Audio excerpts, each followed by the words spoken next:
ازيكم عاملين ايه؟ اهلا وسهلا بيكم في مملكه سامو. زي ما قلت لك، انت دخلت المملكه بمزاجك هتخرج منها بمزاجك، بس قبل ما تخرج من المملكه ما تنساش تعمل لايك شير سبسكرايب، فعل زر الجرس عشان يوصلك كل جديد.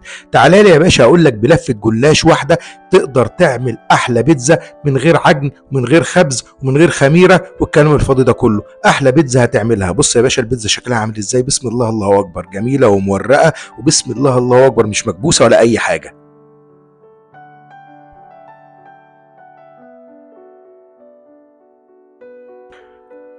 ونبدا بقى على بركه الله. الطريقه بتاعتنا هنقطع الصدور الفراخ بتاعتنا مكعبات صغيره زي ما انتم شايفين كده، مكعبات لذيذه جميله جدا ما تاخدش وقت في السوا معانا. ومعانا الناحيه الثانيه بصل وفلفل وطماطم. نخش بقى على البهارات بتاعتنا، ملح وبابريكا وتوم باودر وبصل باودر وبهارات فراخ وفلفل اسمر. هنبدأ مع بعض نجهز الصوص بتاعنا اللي هنشرب بيه البيتزا بتاعتنا. عبارة عن بيضتين، رشة ملح، فلفل أسمر، معلقتين زبادي كبار، وهنقلبهم كويس جدا مع بعض لغاية ما يختلطوا كويس جدا مع بعض، ونقلب كويس عشان يدوبوا في بعض جدا، لأن الزبادي هياخد وقت إن هو عبال ما يدوب. وبعد كده نضيف لهم ربع معلقة بيكنج باودر عشان تنفش معانا وتبقى مورقة، ونضيف كوباية وربع حليب، ونقلب كويس جدا الخليط بتاعنا لغاية ما يمتزج كله مع بعض ويبقى كله حتة واحدة، اللي فوق زي اللي تحت. ونركنه بقى ونشوف لفتين الجلاش الجمال، نقطعهم زي ما احنا شايفين كده، شرايح شرايح كده متساويه مع بعضها بالسكينه.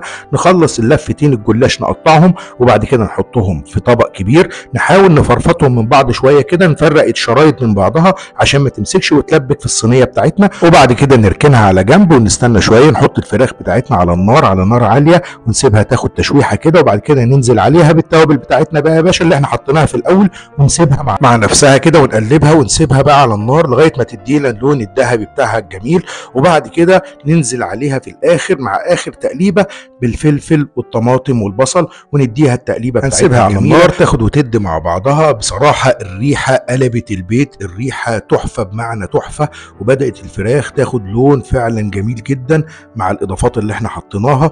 بصوا يا جماعه شكل الفراخ عامل ازاي، بسم الله الله اكبر، حاجه تفتح النفس. بعد كده نروح للصينيه بتاعتنا ونبدا ندهنها من كل ناحيه بالسمنه او بالزيت او بالسمنه حسب اللي متوفر معاكم، يعني ما تكلفش نفسك، اللي موجود عندك اعمله.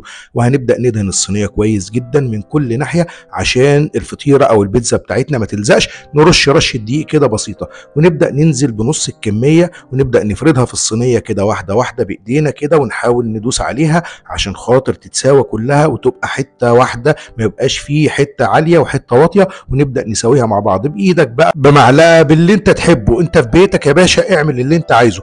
نبدا نجيب الصوص بتاعنا اللي احنا هنشرب بيه البيتزا بتاعتنا، ونحط كميه مناسبه اللي هي تكفي الصينيه وتغطي الصينيه، ونبدا نشرب الجوانب بتاعتها كده، ونشوف هنسويها ازاي واحده واحده كده بالمعلقه عشان خاطر ايدينا بقى ما تتعصش، لان احنا مش لابسين جوانتيات.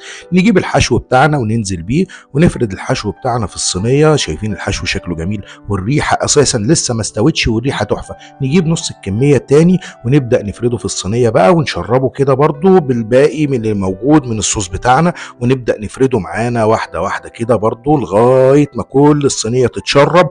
ونبدا نفرغ من الجوانب بتاعه الصينيه عشان خاطر ما تلزقش معانا واحنا بنطلعها على الفرن. هندخلها دلوقتي الفرن على درجه حراره 200 او 220، وتتساب مده 30 دقيقه. وبعد كده نرجع نشوف الشكل بتاعنا بقى عامل ازاي لما تطلع من الفرن بعد نص ساعه او 35 دقيقة. عاوز اقول لكم النتيجه بسم الله الله اكبر، طالعه كده محمره كده شويه. ننزل عليها بقى برشه من جبنه الموتزاريلا، ونغرقها جبنه موتزاريلا، ونبدا نفردها في الصينيه كلها. وبعد كده هندخلها تحت الشوايه لمده 5 دقائق، ونطلعها ونشوف النتيجه بتاعتها بعد ما طلعت من الشوايه. بسم الله الله اكبر. عاوز اقول لكم ان هو رقاق بيتمحك في بيتزا وعامل نفسه فطيره، بس المهم ان الطعم بتاعها طلع بسم الله الله اكبر جميل جدا، وعجب كل اللي دقها وقال عليها فعلا حقيقي بيتزا بأقل التكاليف. بألف هنا على قلوبكم، ونورتوني في القناة، وما تنسوش الاشتراك.